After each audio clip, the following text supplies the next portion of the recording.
I met a gypsy.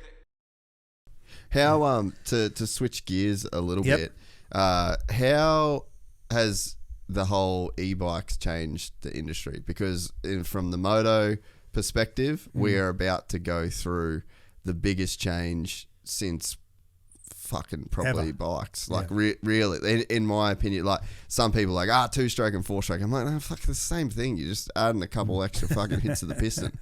This is different. This is going to change literally everything. And you come from the mountain bike industry where the change was massive, and there was the same original statements around it's gonna fuck this and it's gonna fuck that. Nah, there's a fucking, this is bullshit. And you're sort of seeing that same thing in moto. As a person that has now lived through the e-bike revolution in mountain bikes, what's your thoughts on this upcoming can revolution? only get better. Everything can only get better. The number one rule is, it started with 29ers. People bitching and hating on 29ers. Yeah. But why? Yeah. So what? Keep riding 26 or 27. Well, it's fine. Yeah. You don't have to ride it. Yeah. Don't ride it. And same as an e-bike. You don't have to ride it. Somebody else. Because we pulled it apart from a trail builder's perspective. We couldn't find anything wrong with an e-bike. Yeah. They destroy trails, or they,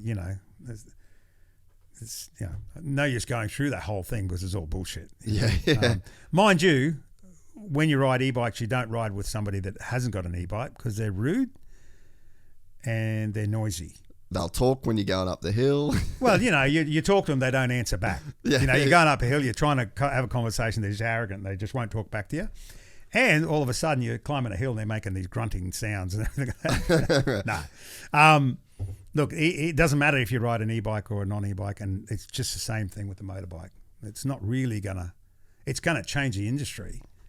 But it's just going to be new and better ways. I can't wait to get mine. I mean, you've ordered one, eh? Yeah, quite a while ago, and and a lot of my friends have too. They're going to be amazing. And if they're not, they're not. Sell the car. What's it's not like I'm did a chain around my neck, no, but they're going to be fantastic. And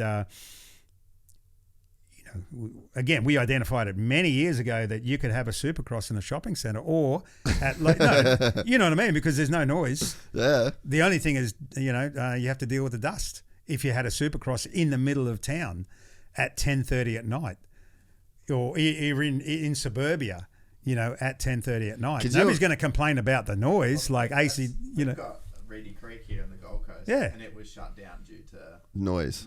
Moto land noise. It still exists. Does it? Yeah, the track's still there. Well, e-bike only, and you won't even have a problem. Yeah. Is the Reedy Creek track still there? Yeah. I want to buy it. That's How do we amazing, fucking buy it? But it's like a thing, still, and that's like, it can literally be brought back to life. The e-bike. Well, look, time will tell. It's as simple as that. Nobody can forecast anything, but historically, things change. Just be ready for it. Yeah. It's going to deliver, if it's better power, if it's, I'd love an electric Land Cruiser. Yeah.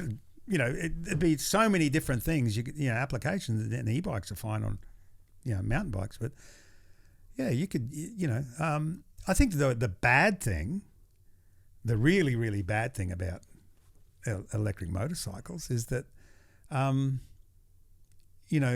people aren't going to complain.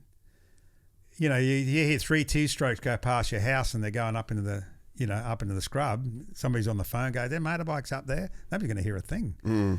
So it's bad for, that side of it, because the people will be able to ride anywhere and nobody's going to hear them and nobody's going to care. Yeah. Not really bad, but you know what I'm saying. It's not really, I can't see anything bad apart from that. But you saw, did you see the effect that it had on the industry for a positive in mountain bikes? Like it was just really obvious after how long? Well, 10 years now. Is that how long they've been going? I'm sure that the first e-bikes were out about then, I think. So what year would that have been, 2012? Oh, no, I'm wrong. I'm sorry. I'm wrong. It'd be probably 7 or 8 years, wouldn't it? Yeah. Google that, Roan. See when the first... Levo. It was Specialized Levo was the first one, right? Yeah. Maybe it's probably only 5 years. It seems... seems like it's been a lot around longer, Oh, there we go. Yeah, the first electric motorbike, a mountain bike. The Montag. Ali VO.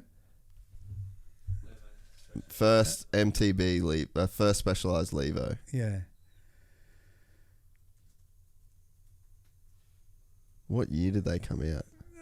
Yeah. First. Fuck, that's crazy. There it is there. What year is that? 15. 2012. 12. Specialized. Well, bang. 10 years. Thank you. No, but it felt like it was a long time ago. And just accept them, mate. It's fine. We'll give them their cookies. And March 2012. Yeah. The world changed. Yeah, and here it is. Yeah. So it's over. Oh, wait up. So go down, Rones. Go down. So March 2012, Specialized presented its first e-bike in 2012, the Turbo. However, it wasn't an e-MTB, but an urban e-bike. So then go down. All right. Up a bit.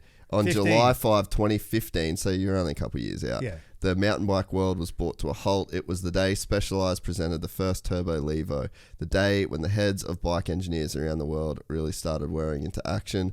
Specialized had raised the bar for all mountain bike manufacturers and raised it very high. That bike still stands up to this day. Dude, we've got 4 of them in our fleet, like for the machine operators to get into their machines if they're a long way. They just keep going. They just keep going. I remember you had that blue one. You had 2 of them, and I sent that fucking blue one down the rock garden at Smithfield. And it's going, and Glenn's like, "Was that my motor?" Like, I think it was. Oh yeah. When we did it with Courtney. Oh yeah, Courtney. Yeah. That day that he rode the worlds on his cross country bike, and he was like, "I don't know about this." They had like 1 inch of travel. Yeah. But yeah, like it's crazy that they brought out a bike in 15 that it still and now like still stacks up. the theme is the super light, the SL, Yeah. the Kenevo SL, and my favorite bike is super because you're still pedaling. It has a little bit of power and everything about it's beautiful. You know, they're super lightweight and they've got a heap of suspension and so they're going to be here and they're going to keep on going and it's going to be fine and you know it's not going to nothing's really going to happen. Yeah. There's going to be ordinary bikes and there's going to be e-bikes, you know, and with the motorbikes, they may be the same. But I think a lot of people secretly are waiting for them. Yeah. Like I'd love a road bike, like my Vitpillen. Yeah. You know, a 701. I'd keep that for the rest of my life until an electric one came out. Yeah. I'd get one of them, you know, just because it's, what's wrong with it? Yeah. You know, probably like, electric chainsaws and electric things like that. If nobody's purchasing them, they're not going to evolve. Yeah. So there's got to be a group of people purchasing and going, look, they may not be the best. Why wait 5 years to get a good one? Why not just buy it now and experience and have fun? Yeah. And it may have some little problems here and there, but I don't think so. You know, and they're going to evolve. They're going to get better with every model. Every couple of years, they're going to look at the cars. The car thing's just incredible. You know, like, what's the Ford over in America? It's got enough power source to run your house for like. Yeah, there's some of them now that Mitsubishi releases. Yeah. The Outlander, the power unit. It's got like a reverse output. So like, say for instance, if you've power Cyclone or or run your fridge. Yeah. You literally just fucking plugging your car in, and it just puts it back into the power, or you turn the power off in the house. Like it's kind of the invention. Like it's there, so you don't have to take a Jenny, or your conventional family don't have all these things. They can take items from a house to go camping, or it's not really reverse engineering, but it's sort of flipping it around, going, but you can do this too. Yeah, it's well, crazy. I think it's a beautiful thing, and God, like with the adventure bikes and stuff too, like having that hybrid where it is fuel, but then you've got your battery source to take, you blow up mattress and your tent, and you can run these types of items off it. That's that hybrid model, which I'm sure exists already across a number of products, but there is no negative to it. I'm sure they have to mine certain minerals or essentials and other aspects to create this, but I've got the data on that too. Yeah, but the output Really? is phenomenal. The output is incredible for what it provides for us as humans. Well, that's the thing too. Like, I think that's the genius of Elon Musk, of basically saying we want to move to this sustainable technology, but that just isn't enough for people. Like, just go, hey, I mean, I know you like your iPhone, but it's made with these fucking child slave or whatever. This is the real phone that you should be using, but it's like janky as fuck. It doesn't look as good. It doesn't feel nice in your hand. It weighs a bunch. Like it gives I don't care that it's sustainable. Like it's just not as good. Yeah. And I think that's the way that Elon backdoored this whole thing is he just made a product that was overall better. That you didn't have to give a fuck about sustainability. You didn't have to be a vegan hippie that lived in Byron Bay to own one of these things because you're doing it for the cause. You're just doing it because it's better. And I think that's the big question with the Stark. And from the people that I've spoken to that have ridden the new electric bike is they're just saying it is a better motorcycle. So it's just like, well, fucking sold. Like, well, they're not going to bring it out and say it only lasts for 10 minutes. That's what evolution of any product is. That's why you sell a 2015 and you buy a 2016. Oh, it's better? Happy days. Yeah, these fucking things. I'll lose to it. I'll get a new one. Oh, it's got better brand. Like, it's just a part of, and it's a part of business. I was just trying to find that for you, and I you got it? Yeah, I've got it here somewhere. Because that's the big argument as well. Like, it's the Stark video that I'm going to make. I'm going to kind of try and go into detail a little bit of like people's counterpoints. But that is one of the counterpoints. Is like, yeah, but it takes this and this, and you got to. Honestly, it doesn't matter. They don't fucking know. That's a very good point. 9 times out of 10, those people that have those opinions, they don't know shit. Don't fucking know anything. Well, And I don't mean to be an asshole, but well, it's quite true. And you know what? I don't know. Yeah, and that's where I can't find it. Sorry. So what were you looking for? Maybe Rones can find it. Oh no, it was an email sent to me by Specialized, and it was for that Ride to Work Day, Earth Day. That's what it was. Yeah, search Earth it. Day. You'll find it. And it's just really cool. That's like is that like the Red Bull email where they send you and tell you how healthy Red Bull actually is? I don't. Glenn, you're about to read propaganda. Specialized propaganda. Conspiracy theories, eh? Yeah. No. Do I need to put on fucking the alfoil hat to listen to this email or what? Oh, come on. Move the Wi-Fi router. Is it in here? Oh, yeah. Fucking 5G. Fucking 5G. Well, we can't do that. This is so hard. Someone should build a better one. Anyway, it's... no. So they basically, they basically were saying that. Well, exactly what the data is on batteries, and anyway, And they would have it too. Yeah, it's an incredible company. And you can't because you can't just send that out and it's not true. Yeah, it's. So I'll get it out for you. It's especially for that. Have you got the Stark to be? Yeah, pull up the Stark. Do you want to see it? Because I keep looking at it. It's just beautiful. Hey. Yeah, but you know what? I can't wait to ride a fucking Stark e-bike with you. Oh yeah. But this is the thing we were saying before. What are they going to be? Like an e-bike is an e-bike, mountain bike. What are we calling it? Hey, they got to have a name. Fucking look at the thing. E-ride, Elon, E-moto. Elon.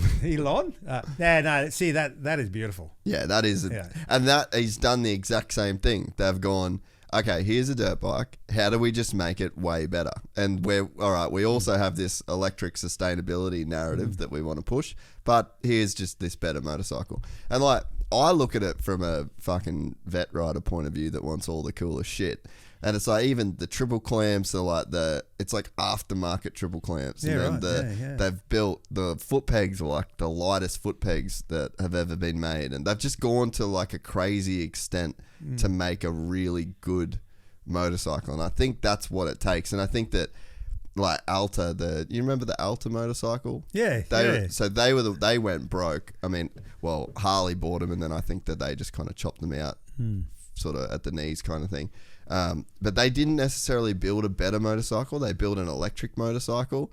Whereas I think this one, without riding it yet, and you're going to ride it soon. Yeah, in like 2 weeks. Huh. So I think that they've just built a better motorcycle that's electric. And that's how this company wins, is if they have built a better motorcycle that is electric, not built an electric motorcycle, if that makes sense. That's beautiful. And just a sound. Yeah, it's pretty crazy. Well, we've got that block of land. We've like right next to the warehouse. Nobody's gonna know. What, dude? If I had a fucking Stark right now, guaranteed I would be riding it from work, and I'd be motoing in there when they've knocked off, and no one would know. And then I'd push it back to charge it, and I'd let it charge for however long it needs charge, and then I'd fucking ride it back there. You could just do motos on vacant blocks of land. No one would give a fuck. If you had a car with the battery, you just have a drink, plug it in. Yeah. There you go. Have your Jenny at the track. No, you don't need a jetty because you get your car. Well, you got your electric car. Yeah, but the Cairns Showground, where like big bands would come and play there. They had to be out by 9:30 or 10 because people live because there. of the noise. Yeah. And Supercross was the same. You have to be out by a certain time. They used to do a noise. stadium at the Cairns Huge, Showground. it was great. Yeah, it was bloody. I don't remember that. I maybe vaguely remember it. Way before your time. Oh, that would have been first ones the freestyle demos. Oh, at yeah. At the show. Palmsy used to do those. Daryl Lyons and all them. Yeah, they were big. But the Supercross there. So they actually did a Supercross there. Yeah, many times. Yeah. Wow. Yeah. If you enjoyed this content, please like and subscribe. And to listen to the full 3-hour podcast, search Gypsy Tales in your favorite podcast platform or click the link in the description below. Gypsy Gang.